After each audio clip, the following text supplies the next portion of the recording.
Everyone. Thank you so much for inviting me to this year's symposium.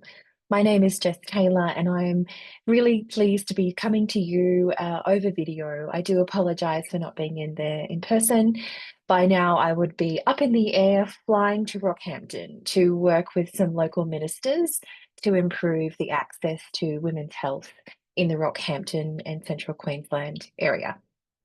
I'm coming today to talk to you about compassion as a catalyst in redesigning care through community and consumer partnerships. My role at Quendo is as the CEO, which I have done for many years, working with researchers, health services, clinicians, consumers, and the wider community to really get behind this real stigmatized issue.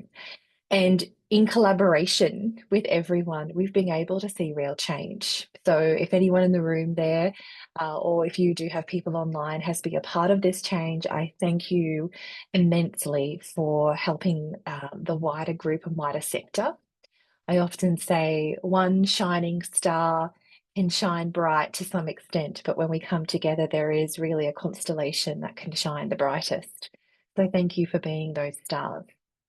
I also founded Consumers in Research Australia, CIRA.com.au, which is an independent national platform where we connect consumers with researchers, provide resources and tools that are very practical so that you can get on and start engaging with consumers and in research, and consumers can learn more how to be involved in research.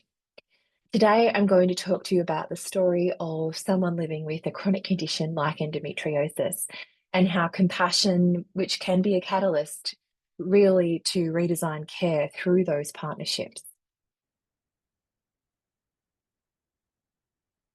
I'd also like to pay my respect to the lands in which I am coming from in recording this, which is the Quandamooka land, and to all of you there in person at the Yagara and Turrbal lands in Brisbane there.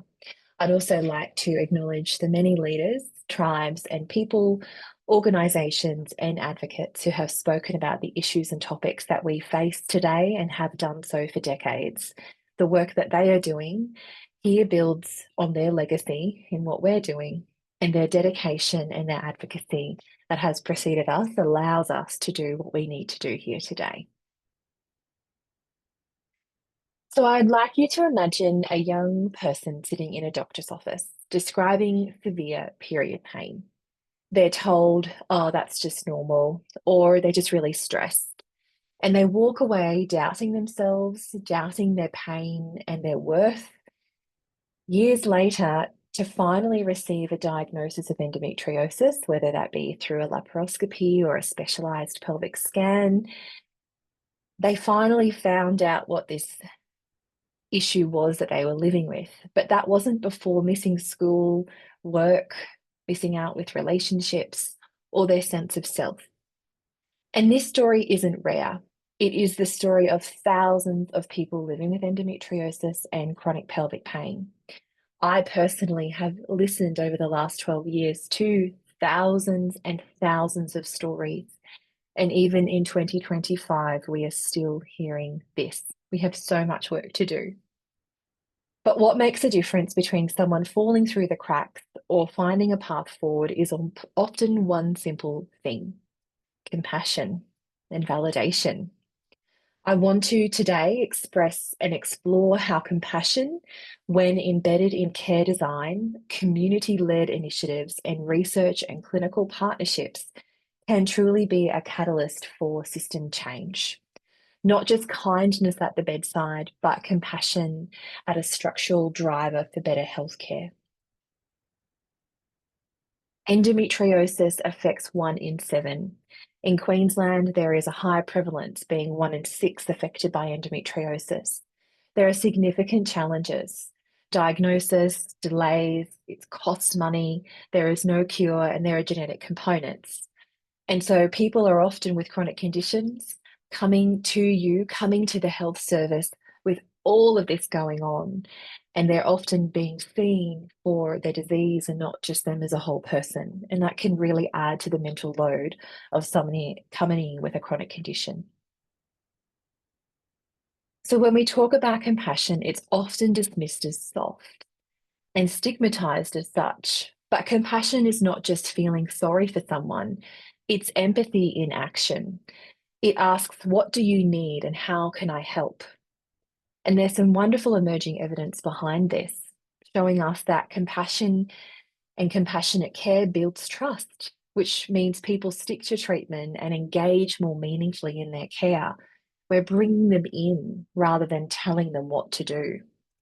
It reduces clinician burnout by reconnecting staff to meaningful purpose, and particularly with researchers that I've worked with too, we bring back the why. We bring them in with that lived experience, that grassroots. Here's how your research is improving my life or improving the next generation of care, and that can absolutely ignite someone who potentially may have been facing burnout. It's so powerful. And it can improve outcomes, especially for people with complex and chronic conditions. In endometriosis, there are delays of 6 to 10 years for a diagnosis or for even recognition of the symptoms of these issues.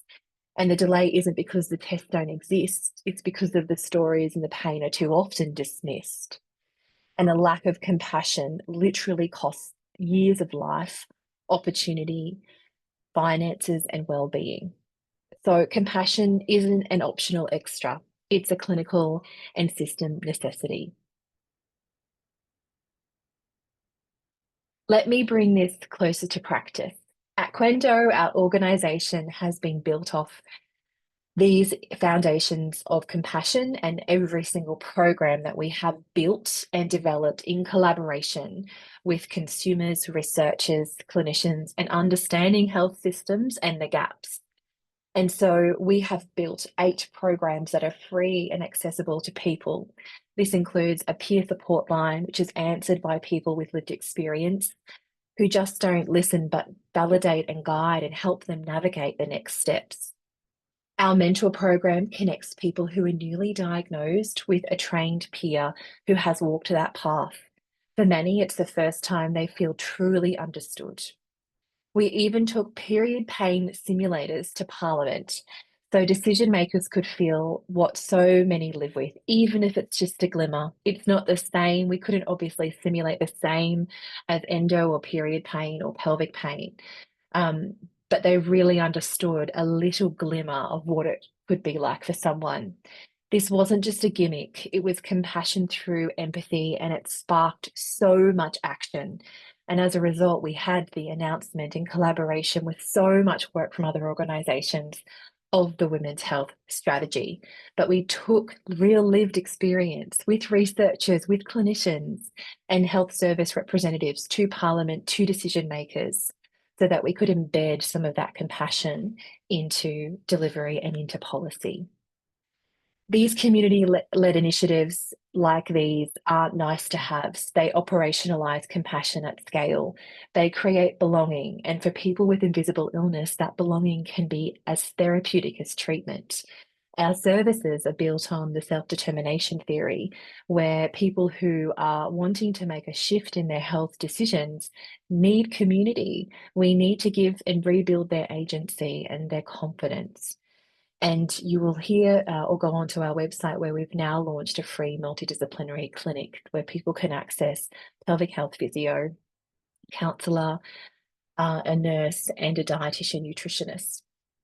And again, this was from a real issue facing many of our health services. And we came together with clinicians, researchers, consumers to build something to really totally show that compassion. And the outcomes have been incredible. Compassion can also reshape the research, as I said earlier. Too often, research has been done to communities and not with them. And consumers are often treated as subjects, not partners. Compassionate research changes the question from what's the matter with you to what matters to you. And we have seen this in action. co-designing Quendo Care. And co-designing is such a trigger word. I acknowledge that it is for me, and I can see, having worked with MRFF and NHMRC, assessing thousands of grant applications when co-design isn't done well or at all. But they've thrown that word in. It's so difficult to break that down. There's so much work that needs to happen in that space. We also went to the community to understand within Quendo Care what's needed and what will be a challenge or a barrier for people accessing care. So we've built that new multidisciplinary clinic with both clinicians, consumers, and our wonderful researchers at the table, which will be fully evaluated throughout everything there. We're also seeing shifts in the medical research future fund applications. As a panelist myself, we've been embedding consumer views and reviewers into those systems, not as just a tick box, but as equal voices, and that's becoming even more so. And that shifts those conversations at those panel discussions, showing the real impact of consumers' involvement and consumer partnering can really make or break an application or a program. So it's something to really consider. We build national collaborations that value lived experience as much as academic expertise. And this means it's not tokenistic, compassion in research, in action. And it leads to better studies, more relevant outcomes, and trust between science and the people it serves. So by the time we get to the implementation, the consumers and partners are ready to accept and we're prepped to support it and advocate it.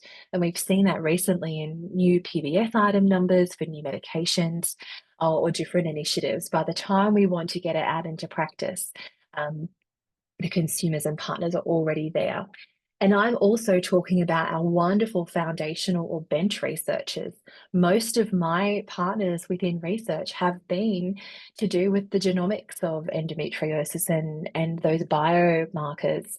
And so the fabulous, incredible relationships we've built is specifically with foundational and bench research. It's been quite wonderful. So if passion is powerful at the community level, imagine if it was designed into the health system. And this might look like an intake process that validate pain and trauma-informed health pathways, workforce training that includes consumer voices alongside clinical expertise, policies that measure not just wait times, but throughput, not just wait times and throughput, but whether people feel safe, seen, and supported, which can really help in validation and supporting their care immensely.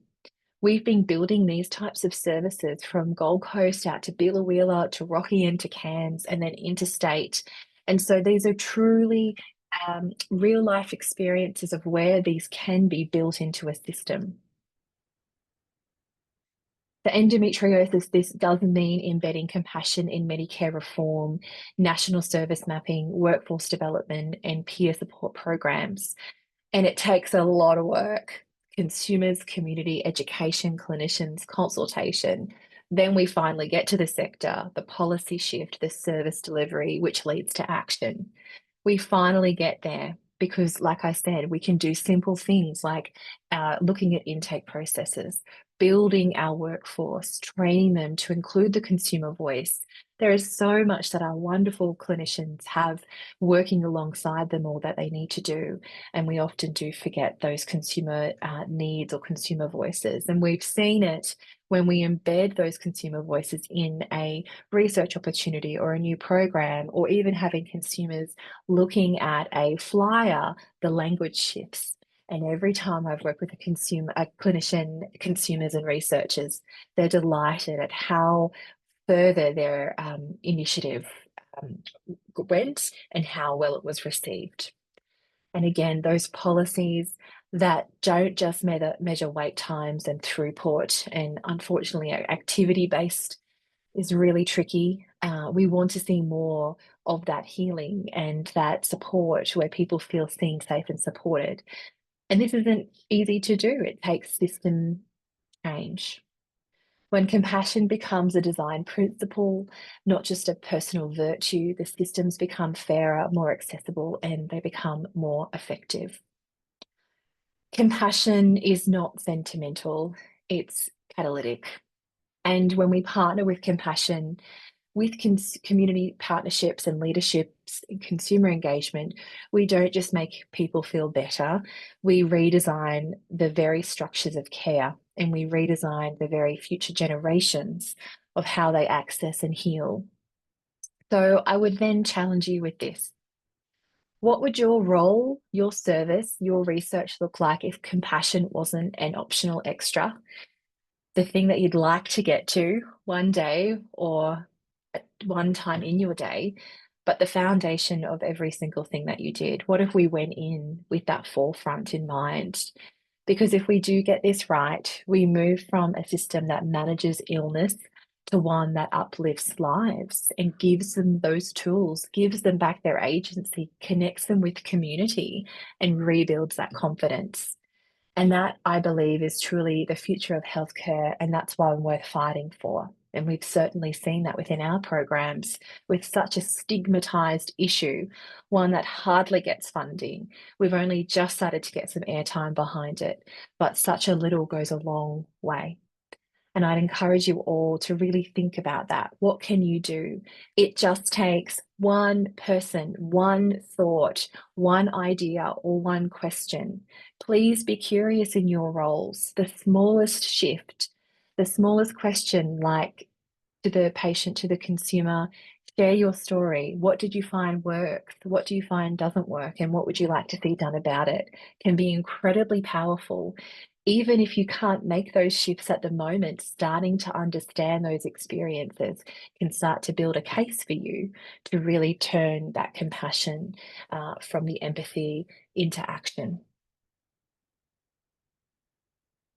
If you would like to connect with us or learn more about our services, you can go to qendo.org.au. You can also go to www.cira.com.au for Consumers in Research Australia. Thank you so much for having me. You are welcome to email me or connect with any questions that you may have. And I look forward to seeing you in the sector, in the networks in the future. Have a great day.